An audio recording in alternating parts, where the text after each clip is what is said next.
बादल वो मुलायम सफेद आकृतियां होती हैं जो हम आसमान में देखते हैं।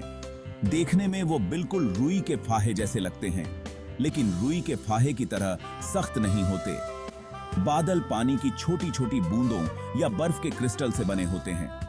ये बूंदें इतनी छोटी और हल्की होती हैं कि हवा में तैरती रहती हैं। क्या आपने कभी सोचा है कि ये बादल कैसे बनते हैं? ये एक बहुत ही दिलचस्प प्रक्रिया है। इसकी शुरुआत होती है पानी के चक्र से। पानी के एक ऐसे सफर की कल्पना करो जो कभी खत्म नहीं होता। यह सफर हमें प्रकृति के अद्भुत चक्र के बारे में बताता है।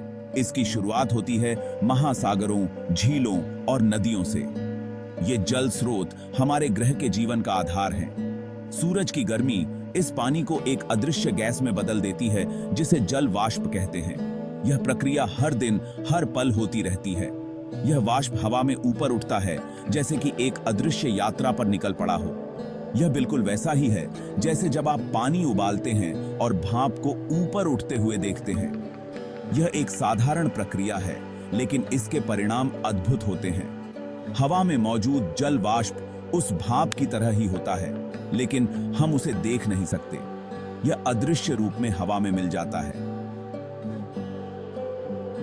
पानी के भाप में बदलने और ऊपर उठने की इस प्रक्रिया को वाष्पीकरण कहते हैं। यह प्रक्रिया हमारे पर्यावरण के संतुलन को बनाए रखने में महत्वपूर्ण भूमिका निभाती है। बादलों के निर्माण में यह पहला कदम है। यह सफर यहीं खत्म नहीं होता, बल्कि यह एक निरंतर चक्र है जो हमें जीवन के विभिन्न रूपों से जोड़ता है। जैसे जैसे जल वेपर ऊपर उठता है, यह ठंडा होता जाता है। यह बिल्कुल किसी पहाड़ पर चढ़ने जैसा है। आप जितना ऊपर जाएंगे, उतनी ही ठंड बढ़ती जाएगी।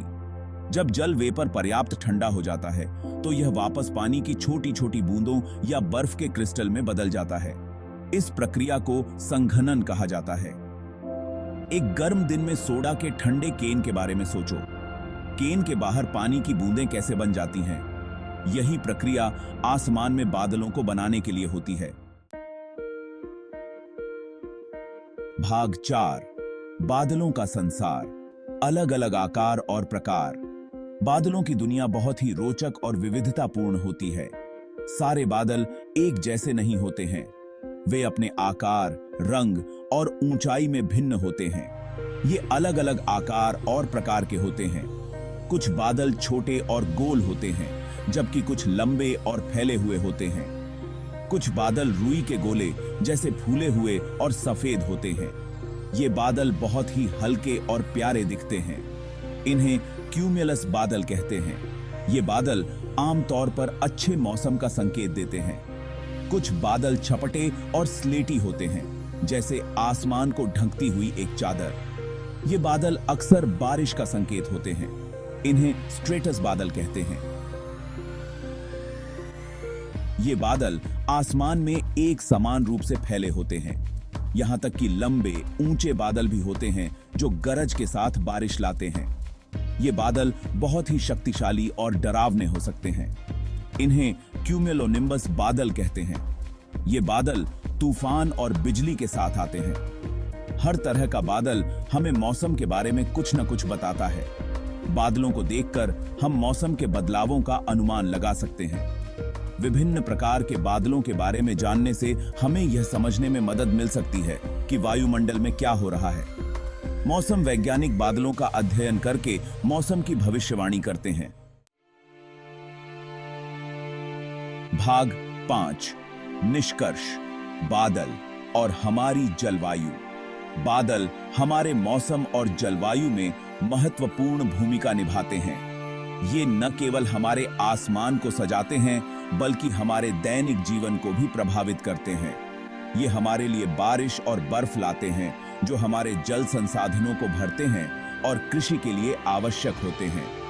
ये पृथ्वी के तापमान को नियंत्रित करने में भी मदद करते हैं।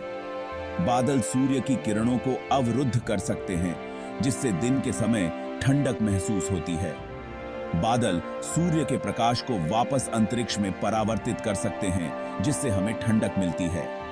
यह प्रक्रिया ग्लोबल वार्मिंग को कम करने में भी सहायक हो सकती है। ये गर्मी को रोक भी सकते हैं, जिससे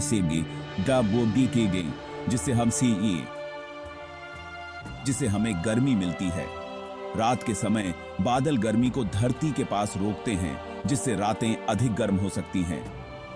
बादलों को समझने से हमें मौसम की भविष्यवाणी करने और हमारे बदलते जलवायु को समझने में मदद मिलती है।